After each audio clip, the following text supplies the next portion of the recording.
Right when it seemed like the defenders have the upper hand, a tragic death shakes everything up in one of the best episodes yet. Don't change the channel, don't touch that dial. We got it all on UHF. Take off your sneakers.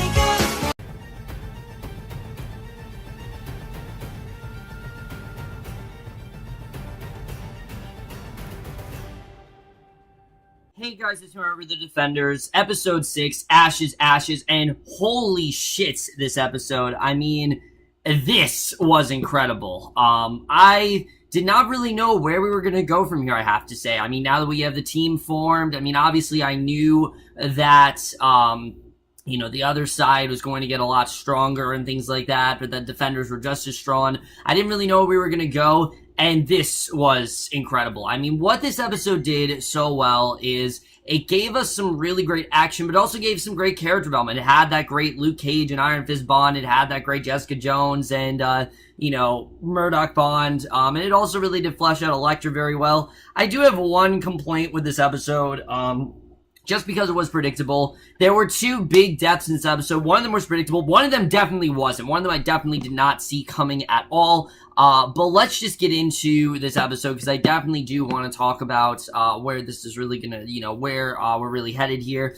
So we start off, we see in her penthouse, Alexandra's listening to classical music on a gramophone, and there's just something so creepy about it. The record is like skipping, and Alexandra moves it. She examines the scratch, and after a moment, she stops the turntable, and Matt then tells Stick that he didn't have to kill Sawandi, and Stick says that he couldn't have taken a chance and that Iron Fist is actually the key to what the hand seeks, and Danny insists that he's a weapon, not a key, and he wonders what he could actually open. So Stick says that he's heard stories of the Iron Fist chi being used as more than just a weapon, and Danny doesn't really believe it. He believes that he is meant to take down the hand, and that's it. And this is something I really do like. Again, the show really is using Danny's naive, naive idealistic view to their advantage here, because let's face it, Danny is kind of naive in this sense, but Matt points out that it matters what the hand thinks. He and Stick then move on Danny and say they need to keep the Iron Fist away from the hand, and Danny insists that they all need each other. The hand works by dividing people, and Matt says that he could tell from Sawandi's heartbeat that he wasn't lying. Stick figures that they need Danny, and he can't let Alexandra get hold of Danny, and Danny warns that the hand is hunting their family and friends, and they want Danny on the sidelines because he's actually the only one who can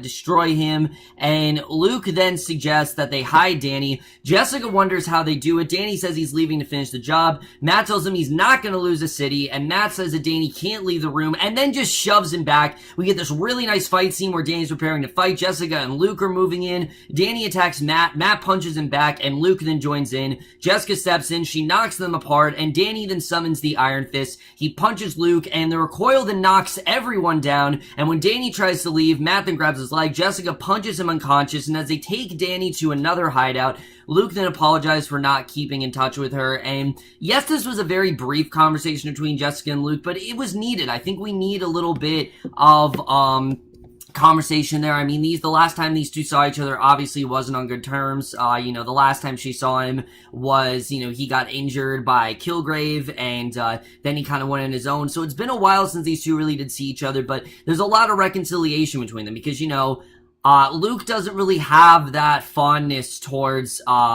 what's her name? I can't think of her name now. Rhea, that he did in, he doesn't have that fondness towards her that he actually did, in Jessica Jones. Even though he knows that, yes, she was the one behind it, he also knows that, she wasn't really on his side. So now it's kind of a different situation for him where you can tell he's way past it. And I definitely really did like seeing that. I like seeing these two have this brief moment together. But Danny attacks Matt. Matt then punches him back. And basically, we see after this, once there, Stick then ties Danny up. He warns they have an hour until Danny wakes up and can summon the fist. And Matt explains that he was at Midland Circle a year ago when it was under construction. And he found a hole hundreds of feet deep. And he didn't sense anything at the bottom of the hole, which I distinctly remember this from Daredevil. And he sensed that the hole was gone once the building was finished. And Luke and Jessica wonder why they're just hearing about this now. And Matt says that he was Elektra. And he admits that he screwed up not telling them. And I like that he finally told them the truth. truth. Like, he told him, the history between the two of them, and he points out that they all have secrets. Jessica insists that her past is none of his business, and again, that's just so Jessica Jones, her being so, sardonic and so secretive and just really stubborn. That's just kind of who she is, and it's not trying to kill them, and she's a very private person. She wants to do things on her own. Remember, she didn't even want to be involved with this. She just wanted to crack a case, and Luke figures that they need more answers, and going back to Midland is really their only plan, and Jessica suggests that Raymond designed Midland and they should check his files, so she and Matt go to check it out while Luke watches Danny, and that's basically what we get throughout most of this episode. Matt goes back to his apartment. He finds Elektra on the couch. She's awake and says that she likes it back with him, and this was one scene that did kind of confuse me. I couldn't tell if this was like a dream sequence or what this really was, because obviously, we know Elektra's not going to remember Matt like that. I saw this as like Matt was like hearkening back on the time between things when him and Elektra were better, but we see Elektra wakes up, she discovers that Matt's costume's gone, she finds a card from her funeral, and the address of the cemetery where she was buried, and again, this is really the episode where Elektra starts to remember who she really is, and she really starts to go rogue here, and where Elektra goes, it was inevitable, but I'm just really happy she went there. Elodie Young, they're really utilizing her very well. Not that they didn't in Daredevil Season 2, but I feel like she was always secondary to Punisher. Punisher always stole her fire in that season. I think it's just because of how great Jonathan Bernthal was. But they're really showing how perfectly casted and how great of an actress Elodie Young really is, because she's absolutely killing it in this role. But as Stick cleans up Sawandi's head, Luke comes in, says that Danny's still unconscious. Stick then asks him where he found Sawandi, and Luke explains that Sigourney was actually hiring kids out of Harlem as a cleanup crew, and when Luke describes the bodies, Stick says it was the last of the chased and tells Luke that he'll get rid of the body. Luke agrees the less he knows the better, and Jessica then goes to Matt's apartment, and I really like this scene. It's them kind of talking about what they've been through. He talks about how he used to have a partner, but he refused to provide details, and he discovers that Elektra took the funeral card and then leaves with Jessica. So basically, Alexandra then shows the other fingers Sawandi's head, says that Stick delivered it to one of Sawandi's warehouses, as the badass he is, and Gao says that they could have prevented the loss. Alexandra says they pretend to mourn Sawandi's death, and she points out that they've all tried to assassinate each other, but they need to show unity now. Again, just like the Defenders, this is not really a team of people that like each other, and again, are they really as strong as they could be? No, I don't think they're as fleshed out as they could be, but I will admit, I actually did like the scenes here. Murakami says that they were unified until Alexandra created Black Sky, and the Fingers demand to know where Black Sky is, and Alexandra finally explains that she's keeping her isolated because they might actually try to kill them if she senses their disloyalty. So she insists that their goals are in alignment and says they must honor Sawandi by fighting for life, and she tells Murakami and Bakuto that she will continue to follow Alexandra until they get what they need from New York. So Matt and Jessica then go to the Raymond's brownstone. She explains that John said the Hand was going to take down the city before he killed himself, and Jessica figures that Raymond was going to target Midland with his explosives. So he wasn't going to, basically the Hand wanted him to do this. They wanted him to blow up Midland Circle, and they knock at the door. Lexi then answers it and says that her mother isn't there. Matt says that they think there's more to Raymond's death, and Lexi agrees to answer their question and then lets them in. So Alexandra's then taking more pills, and Gao comes in. She warns Alexandra that her position as a leader is a burden as much of a blessing. Remember, they don't want Alexandra to be in charge of this anymore. They feel that she's a liability to them. They feel that they should just, kill her now, and Gao insists that they find the fist without Black Sky and points out that Alexandra has actually failed with Black Sky, and Alexandra insists that Black Sky is essential to their plan, but Gao points out that since Elektra's resurrection, the only thing they're really close to is death, and when Alexandra insists they need Black Sky, Gao points out that she tried to assassinate Alexandra in the past, but now she may be Alexandra's only ally against the two men, because Murakami and Bakuto, they want her gone, but Gao wants to, stay loyal to Alexandra. So she advised Alexandra to consider a proposal, and they can move that night, and Gao then walks out,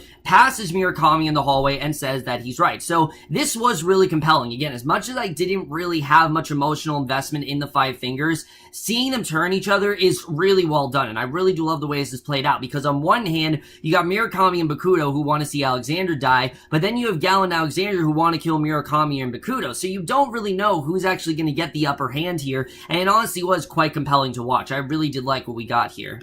So Danny wakes up, he's unable to break free, and we get, once again, a fantastic scene between him and Luke. And it just reminds us of how great of chemistry these two really have. Luke tells him that Matt and Jessica are digging up info on Midland and insists that Midland is suspect. And I love the scene where Luke is asking him to tell him more about the dragon and Danny starts talking about it and Luke says he's not actually interested. I just really love that. Again, I love the brotherly dynamic these two have. And then even though Danny, he said he didn't want to know, he actually did feel bad. And then he says, all right, you can tell me. I love that dynamic. But Danny warns that the city is at stake, and the two of them belong out on the front lines, and Luke tells him not to fight the people on his side, and Danny promises he'll escape once he refocuses his chi. So Stick is meditating nearby. Luke tells Danny what Stick is doing, and Danny talks about how he plunged his heart into the molten heart of the dragon at Kunlun, and Luke tells him about how he's been shot at with rocket launchers and shotguns, and Danny asks how he's involved with Jessica. And again, I really did love these scenes, the way these two are getting to know each other. And Luke says that they had a moment, but they did go their different paths. And I love that line where he says, like, I'd rather be a rocket launcher than Jessica Jones any day. Again, just really great stuff. And again, they're really using Mike Colter's charismatic wit to their advantage here. But Matt asks Lexi where Raymond's office is and figures that her father abandoned them. And Jessica says she understands because he had a friend whose father was a boxer who died, and the friend thought his father had abandoned him until he actually learned the truth. And Lexi isn't really impressed here. She doesn't really feel like they're getting to anything, but Matt nods to Jessica and thanks, and Elektra then goes to her grave, and Alexandra arrives and says that their Daredevil is let the original Elektra die. She warns that Daredevil will try to turn her away from the Hand, and Elektra assures her that's never gonna happen, that she's loyal to the Hand, and I'm like, she's bullshitting here. There's no way that she's actually gonna be this loyal to the Hand. It's clear that Elektra's going her own separate way, and Alexandra tells her that she's dying, and she needs a substance first discovered at Kunlun, and she used lasso to bring Elektra back to life because she knew Elektra would actually be their salvation. And Alexandra saw Elektra, realized that she was tired of being alone, and Elektra figures that they'll both die if they don't find more of the substance, and Alexandra tells her that they'll both die,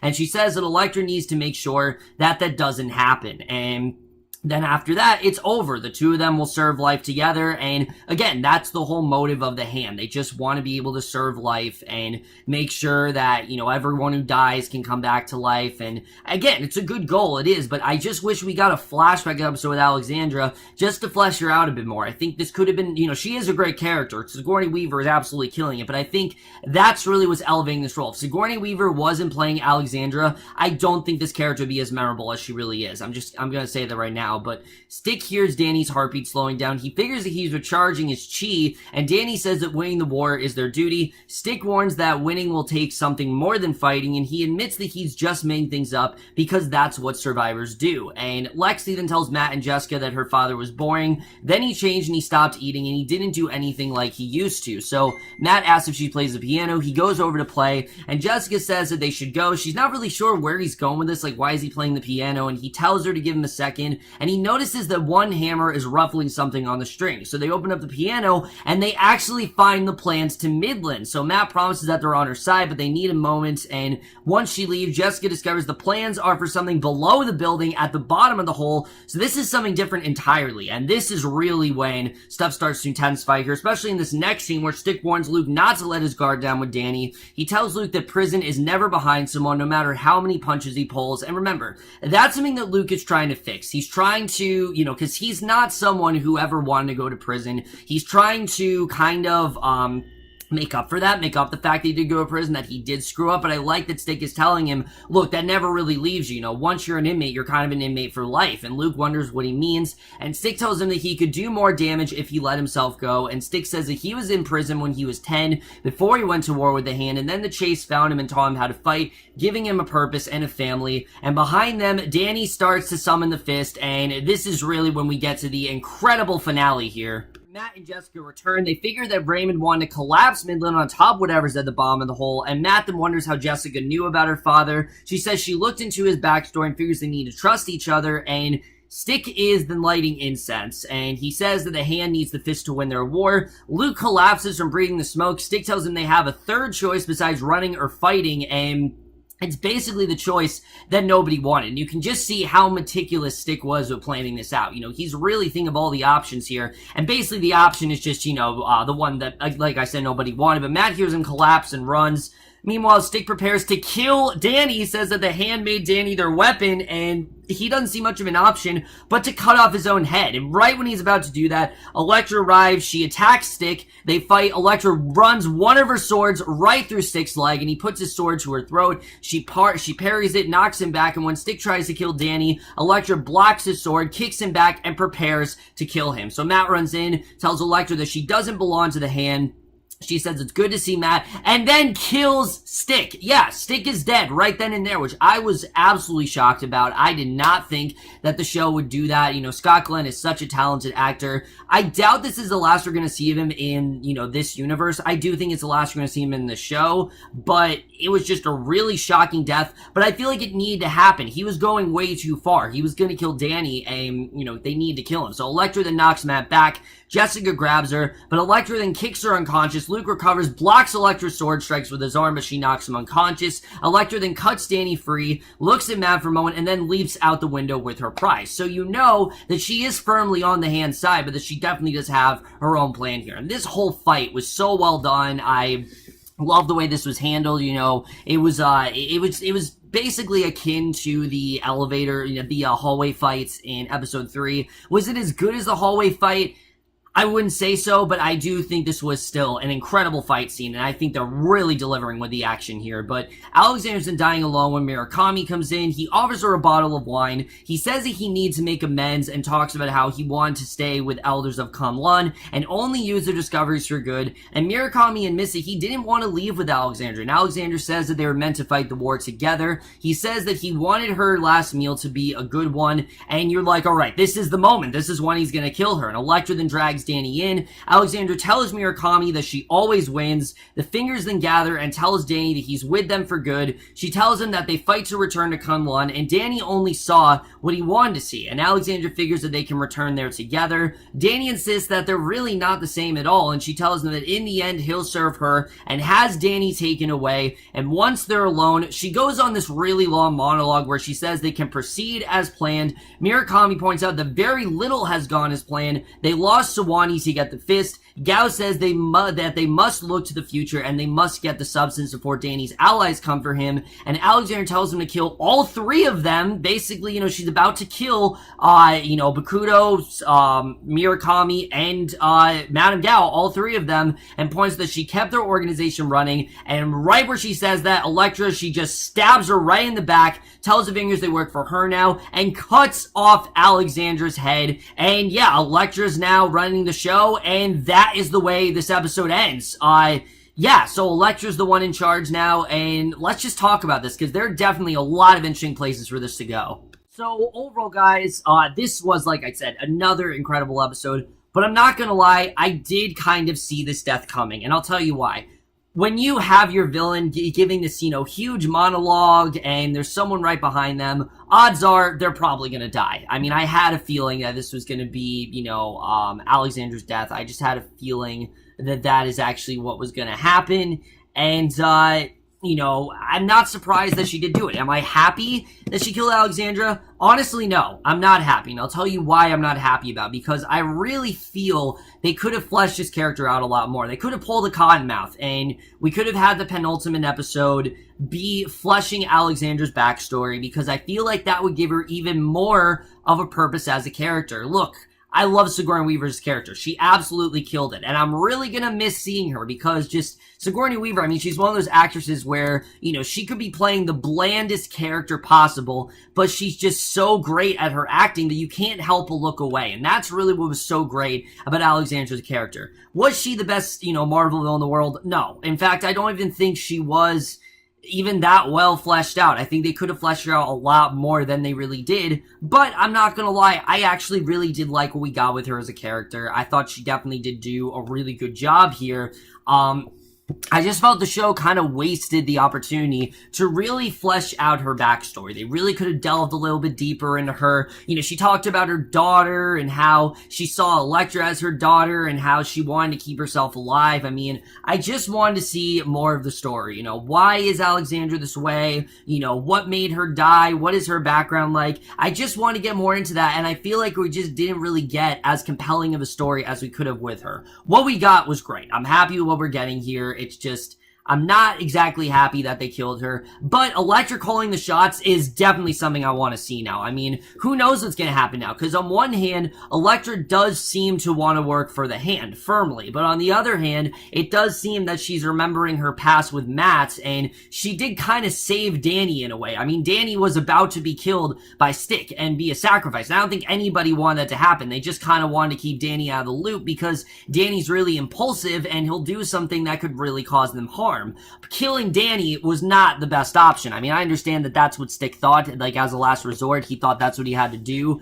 But killing Stick, I think she kind of had to, because I think Stick would have just, taken things way too far, and I think Stick would have just made things worse. Remember, he said that if they're divided, then it's going to be worse for them. I really did like the conversation that him and Luke had, where he basically told Luke that, look, your worst days are not behind you, they're always going to stick with you, and I thought it was a really good moment. I will say, though, I do not think this is the last we're going to see of Stick. Why? Because it's Scott fucking Glenn. I don't think the show is willing to get rid of someone as big as Scott Glenn that easily. Do I think they're getting rid of Alexandra? Yes, because Elektra cut off her head. I don't think we're going to see her anymore, which sucks, because I love we got with Sigourney Weaver, but I just wish they'd show more of her. Scott Glenn, the other hand, they didn't cut off his head, so there is a way, obviously, to bring him back to life, and the Hand is, what they do. It's sort of like a Lazarus Pit scenario, so I could definitely see Stick coming back. Do I think he's going to be good? No, I could honestly see him be like a villain for Daredevil Season 3, and that'd be really cool if they did that. I honestly would love to see them do that. Make him like the villain for Daredevil Season 3. Hell yeah, I'd be down for that. Scott Glenn, you kidding me? I mean, that would be amazing if they did that. I don't think they're going to do something like that, but I do think it would be